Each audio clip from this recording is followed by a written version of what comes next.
So I like to say welcome to Chad Sowash from the US. And Chad has a good 20 years of experience within the recruitment industry. He is an HR tech reviewer and co-host of the ChadCheese podcast. And he will tell us more about tech and bias in the US. And I know it's very early for him, so good morning and welcome, Chad. Lucas, dude, man, it is 4 a.m. here in Columbus, Indiana, USA. And I need coffee. So today what we're going to do is we're going to have a intimate chat about the industry, about tech, and about bias in the United States. I'm going to get some coffee first. So I just got up. So first off, this has been a crazy week, right? I don't know if you follow tech like I do all over the United States, all over the world. But first and foremost, Seekout received $65 million in Series B funding.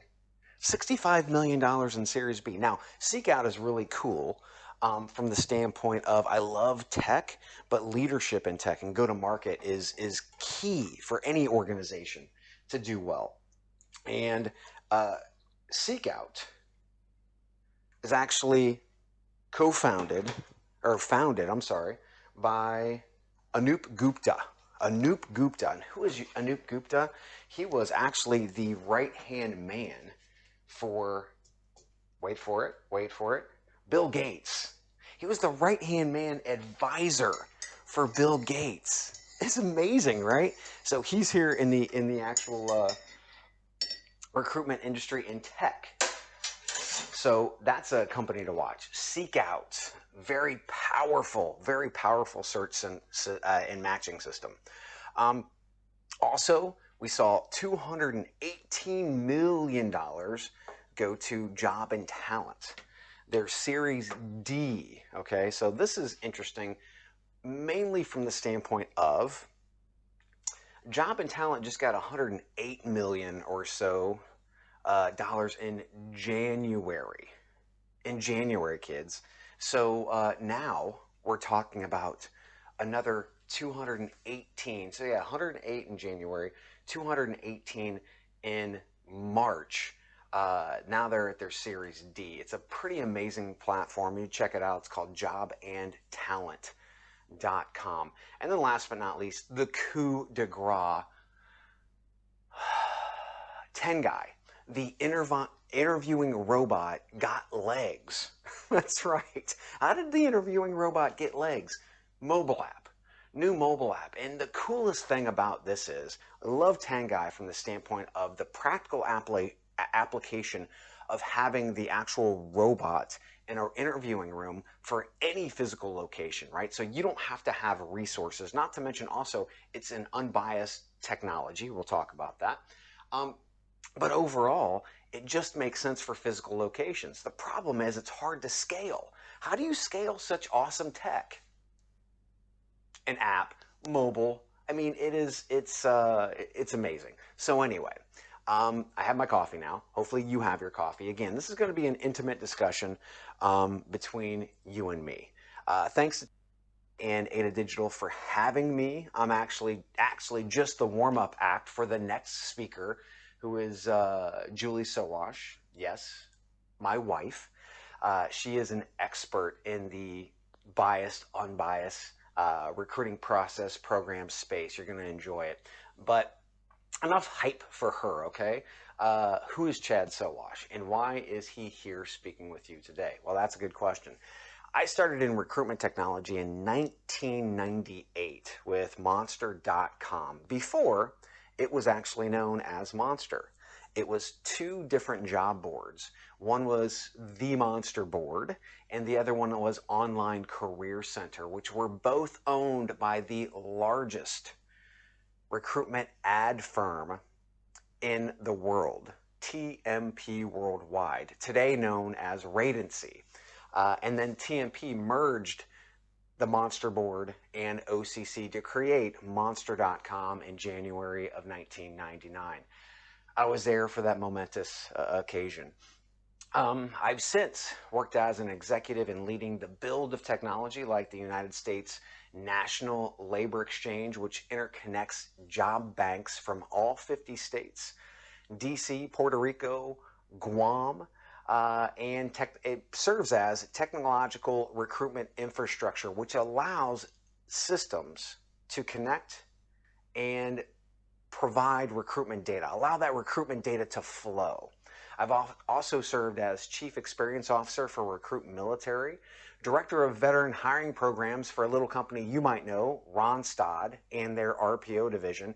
And today, I'm an analyst and podcaster, mainly known for the ChadCheese, HR's most dangerous podcast, where we have no bullshit discussions about the entirety of human resources, talent acquisition, recruiting, staffing, workforce economics, and of course, technology.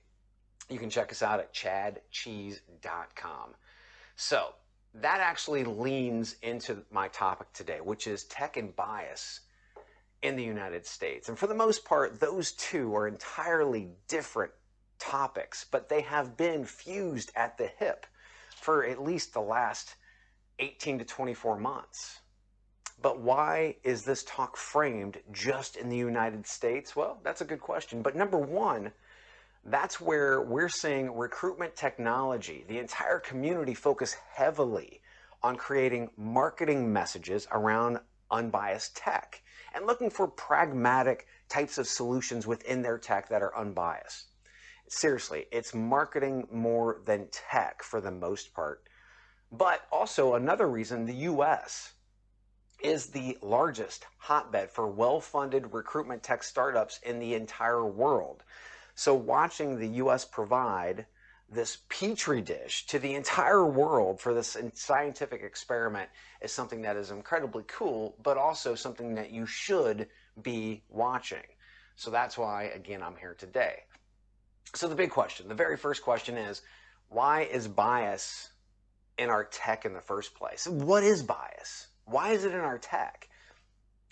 Again, another good question. I appreciate that.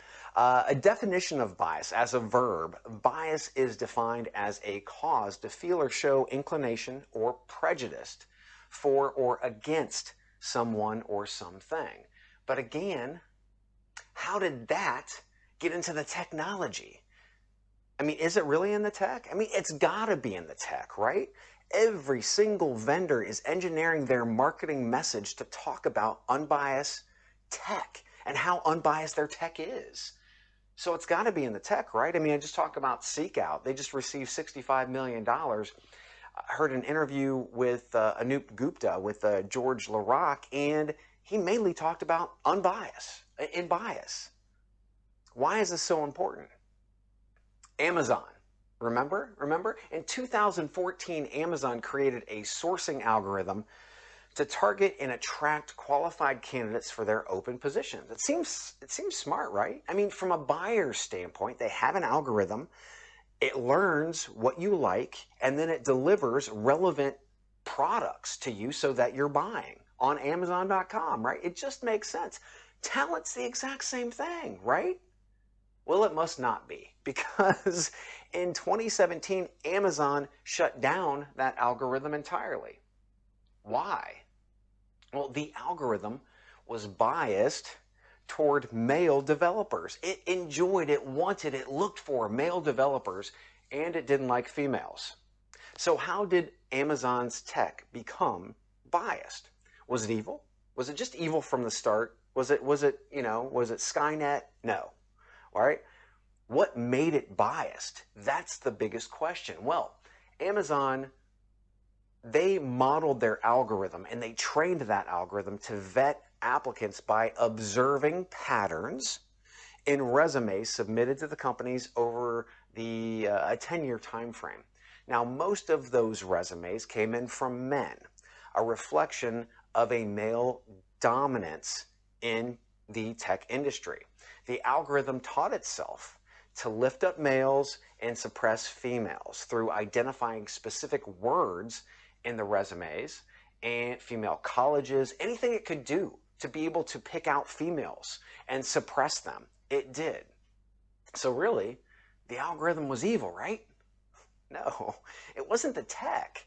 Rather, it was the data and the past recruitment behaviors from the actual human beings. The algorithm digested, then learned from that, which is what drove its program. The machine only learned what it was taught, took data variables, and then made its own decision, much like human beings. So the tech isn't at fault here. So where's the real problem? Human behavior and process. So in late 2019, when we could still travel, I was lucky enough to come for a few days to Sweden and discuss some of these issues with TNG and Ada Digital and the 10 Guy teams. And learning that TNG actually created Unbiased Recruiting, and it wasn't a website, it wasn't an algorithm, it wasn't an app. TNG created unbiased recruiting processes and then had them scientifically validated. And then they continuously audit those to ensure the human behavior, the behavior overall, stays unbiased. Validation is incredibly important. Auditing is incredibly important. Not just your humans, but remember, the tech learns from stupid humans, right? Biased humans. So let me break this down real quick. Humans are biased. Tech is built to help you do what? Tech is here to help you scale, to do your business faster, better, take away some of those little aspects of your business that you really don't have to do, that are really more small and menial, that take a lot of your time, but they don't need humans, right? But we must take the human behaviors and bias out of tech through validation and auditing. We need to ensure we haven't created an Amazon Frankenstein that hates women, right? So the key here is not to be drawn into unbiased tech discussions by slick tech vendors. Instead, we need to divert our discussion around how the algorithm is trained and truly understand the entire candidate process that the technology is going to take these humans, these candidates through, along with validation and auditing. So here are two common syndromes that I see in our industry that we need to stay away from. We need to be aware of ourselves. Number one is what I like to call shiny object syndrome. This is when you become overcome with the coolness of the tech and there's really no practical application, right? 10 Guy, people talk about 10 Guy and how it is the coolest thing in the world. The biggest question is, what's the practical application? It has practical application, but does it have practical application for your business? That's the big question. Well, seems like it does now. It has a mobile app. So shiny object syndrome. It's shiny, you want it, but the question is, do you need it? The next one, the next syndrome is called silver bullet syndrome. This is when you believe a single platform can remedy your biggest issues. In this case, bias. Remember, there are no silver bullets. There's work, there's validation, and there's auditing to be had to ensure that not just a single platform, but processes and humans are audited and there's validation. Okay, so I have, check my timer here, I have a few more minutes. What I'm going to do is I'm going to take you through some of my favorite tech and things that you should be looking for. So number one, parsing and matching. These are a must be together. If you have parsing, if you have matching, you must have great parsing, right? So why is parsing so important? Garbage in, which is the resume, and we know many resumes are garbage. Garbage in, garbage out. Well, parsing takes that good parsing, amazing parsing, takes that resume and turns the garbage into something that's contextualized, something that makes sense. So therefore, the actual system can match against it with your jobs, right? Some of those companies that are out there that are top-notch matching companies, Sovereign, This Way Global, Opening.io, which is acquired by iCIMS, Seek Out, and R Chili. Next, we have chatbots, aka conversational AI. not just for FAQ bots, rather a process and experience supercharger. Applying for a job, interview scheduling, onboarding, and much, much more. Conversational AI should be something that you're looking at today. Look for companies like TalkPush, Paradox, Maya Systems, Zor, JobPal, which was actually acquired by Smart Recruiters. Third, we have programmatic job advertising. Programmatic job advertising is performance-driven job ads. Cost per click, cost per application, cost per hire, and they are highly targeted. You don't just pray and spray your jobs out there. You target the actual types of individuals that are out there. Companies to look for: Jovio, PandaLogic, JobAdX, Appcast, which was acquired by Stepstone, and Recruitix. Last but not least, video interviewing. I'm not going to go deep into this because I know Elon gave a great presentation earlier. So that being said, everybody is doing video interviewing. If you take a look at the acquisitions that have happened over the past 12 months, there are at least 6 acquisitions. So look at video interviewing. It is a must in a core system. So in closing, no matter where your tech comes from, make sure you're not just buying the coolest new thing. Well, it is the coolest new thing, but stay away from the shiny objects. And there are no silver bullets. You're going to have to do the work. You're going to have to ask the hard questions, okay? Again, the tech is only biased because we make it that way. If we have great partners like TNG, the Ada Digitals, and the 10 Guys of the world, it makes it so much easier. Whew, thanks so much for being here. I'm about done with my coffee, and it's time for me to go back to bed. Have a good day. Take care. Thanks, Lucas. Knock 'em dead, Julie.